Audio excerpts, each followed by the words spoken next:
pouco o jogo de amanhã, porque o Flamengo vai receber também, com o Maracanã lotado, o Flamengo vai receber o Vélez Sarsfield da Argentina, depois de ter vencido o jogo de ida lá, né, por 4-0. Vai agora o Dorival tentar confirmar a classificação para a grande decisão. Vamos colocar o campinho aqui do Flamengo com a provável escalação para esse jogo de amanhã.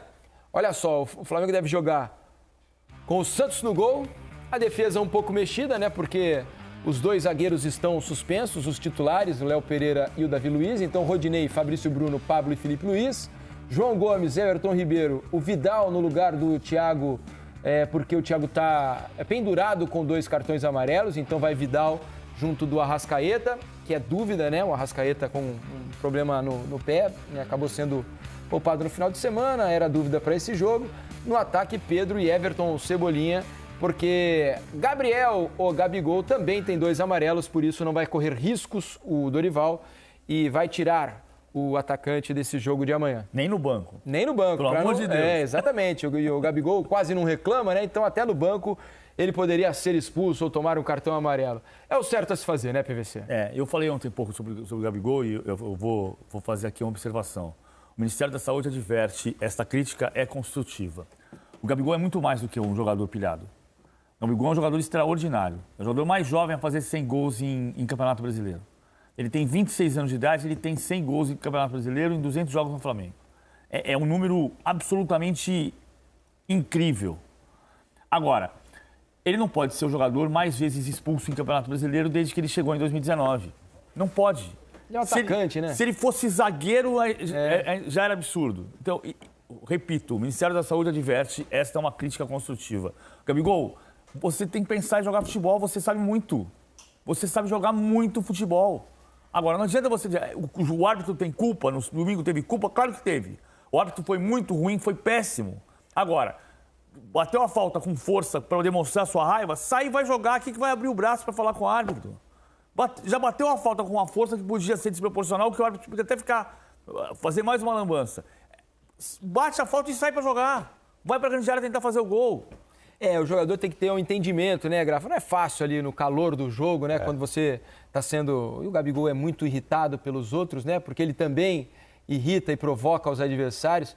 Então, jogador com essa característica tem que ter uma preocupação ainda maior em ter a cabeça fria durante o jogo para evitar duelos e discussões que possam comprometer a atuação dele em campo, né? O Gabriel é o oposto da mensagem do Abel, né? Ele é cabeça quente e o coração frio, né? Mas é interessante isso aí, porque é uma característica do Gabriel ser daquele jeito. Ele incendeia jogo, ele incendeia os companheiros, ele motiva os companheiros. É uma característica, o Flamengo já tem essa característica de jogadores serem polêmicos. Ele é um cara que está na história do Flamengo por todos esses gols, não só pelos 2 gols que ele tem na final de 2019, mas pela característica, pela qualidade dele. Mas, assim, eu lamento muito mais o primeiro cartão amarelo dele do que o segundo ali. Que aquele ali no lance, ele cai, o cara chega, chuta a bola no peito dele, até entendo aquela raiva dele. Mas o primeiro cartão dele é que eu não entendo, né? Acabou o primeiro tempo, ele foi reclamado de 2 minutos, saiu gesticulando e tomou o amarelo, que, consequentemente, teve o segundo. Mas é um grande jogador, são fases daí, eu já passei por fases também de ser expulso várias vezes assim, mas o Gabriel... Várias, né, Grafa? Várias? Eu tive uma época assim que no 2004 no São Paulo, acho que fui expulso umas 3 vezes. Tomava cartão adoidado todo jogo, quando eu jogava mais pelos lados ali. Você é tão calmo aqui, rapaz? Porque você voltava para dar combate. Voltava muito para dar combate. Não e era reclamava também. Reclamação também. Mas eu sou tranquilo, mas dentro de campo a gente se transforma, né? E o Gabriel às vezes ele é muito mais vítima do que culpado disso tudo aí. Olha, o Everton Ribeiro amanhã vai se tornar uma marca super importante. Acho que é para ele ficar realmente lisonjeado, porque ele vai se tornar o recordista de jogos pelo Flamengo na Libertadores. Ele hoje está empatado com o Júnior, né, com 48 jogos, o nosso Júnior, maestro, e amanhã ele vai fazer 49 jogos com a camisa do Flamengo na Libertadores e vai se tornar o jogador que mais vezes vestiu a camisa rubro-negra na competição. O Júnior é quem mais vestiu a camisa rubro-negra, ponto. Como é que é? O Júnior Maestro? Sim. É o jogador que mais vestiu a camisa rubro-negra na soma de todas as competições. Mas está sendo ultrapassado agora pelo Everton Ribeiro na Libertadores. Na Libertadores. Parabéns ao Everton. E é um grande jogador, tem feito de novo uma ótima temporada E acho que é um dos símbolos desse time, né? Tão vitorioso desde 2019. O Everton com cabelo, ele é... Pois é, ele tá cabeludo. Cabelo, ele tá cabeludo, o que aconteceu com ele? Olha seria lá. o Sansão do... Aumentou a plantação ali, né? Mas ele tá jogando muito bem. Ele voltou a jogar bem, numa posição diferente, jogando na parte do lado direito do... Nós falamos de cabelo, você mudou de assunto. Não tem nada, nenhum problema com cabelo. O único que não tem cabelo aqui sou eu. O Everton tem, nessa nova posição, ele tá se reencontrando de novo. Ele teve um período de declínio, mas ele participa muito do jogo. Tem gente que acusa o Arrascaeta. O Arrascaeta, para mim, foi o grande jogador do Flamengo nessa temporada. Mas o Arrascaeta é um jogador de lampejos, de fazer uma jogada extraordinária. E o Everton, ao contrário, é um jogador que participa como uma formiguinha. Lembra um texto do Mário Filho sobre o Tele? O Mário Filho escreveu sobre o Tele uma vez. O Tele é jogador.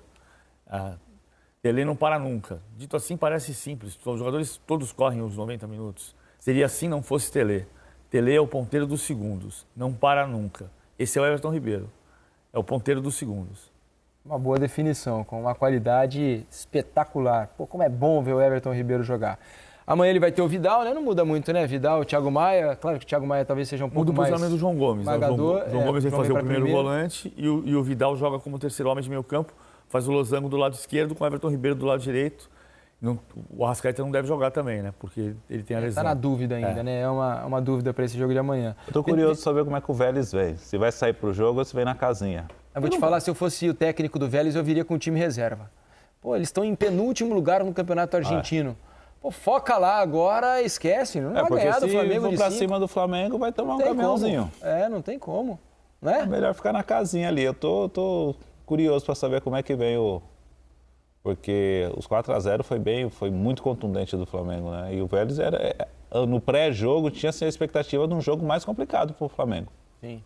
Mas o Flamengo fez com que o jogo fosse, não fácil, né? Facilitou o jogo pela maneira como atuou, né? Até pelo ambiente que costumam proporcionar ali os times argentinos, né, Grafa? Sempre foi muito difícil jogar lá. Mas o Flamengo não tomou conhecimento, sobrou no jogo e fez 4, poderia ter feito 5, 6, 7, porque criou oportunidades para isso. Projetando ainda esse jogo, e pensando no jogo passado, porque eles participaram, o Vidal e o Cebolinha foram bem no fim de semana? O que vocês acharam? O Cebolinha fez um bom jogo contra o Ceará, apesar do Flamengo ter sofrido, meteu bola na trave no finalzinho do jogo, podia ter virado a partida nos últimos minutos.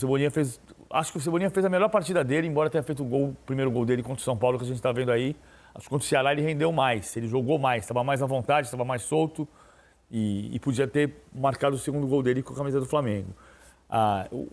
Não vai ser o Flamengo aquele que a gente já sabe de memória, né? Que já jogou 7 vezes e ganhou 6. Está quase empatando com o número de jogos do time do Jorge Jesus, aquele que a gente aprendeu em 2019, que jogou 8 vezes, ganhou 6, empatou 1 e só perdeu para o Liverpool na prorrogação. Este aqui ganhou 6 e empatou 1. Esse de Santos, Rodinei, Davi Luiz, Del Pereira e Felipe Luiz. Thiago Maia, João Gomes, Everton Ribeiro, De Arrascaeta, Gabigol e Pedro. Esse está invicto com 7 partidas, 6 vitórias. Mas não vai jogar esse time inteiro, porque tem a questão dos cartões. Mesmo assim, é um time formidável que tem tudo para completar, para fazer uma grande vitória contra o Vélez.